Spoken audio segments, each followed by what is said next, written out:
rasa wacce nake kauna. Masoyiya kin ci amana ta, rayuwa da ke fana alkinta. Ashe burinki ɗaya ki rusa ta. A gaskiya ni dai na wahala, gani nake ta zama fitila mai bambancin naira da dala.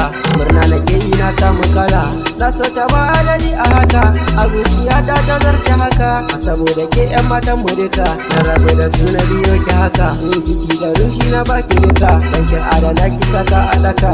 Idan ki so ma ki je ki daka, ashe a ranki kina ta haka. Gani nake kin zamo waraka, ashe ranki babu haka. Gani nake bani da matsala, tana min kallo na dan wahala. Soyayya ni yanzu na hakura, dan tun a farko na makara. Da ina ganki na kan yi dara, gani nake samari na dara. Kin ci amana ta ki sani, dani da ke yanzu babu shiri. Da ke kadai na yi wa tari, kalamai na kauna iri-iri, yanzu ke rusa mini shiri.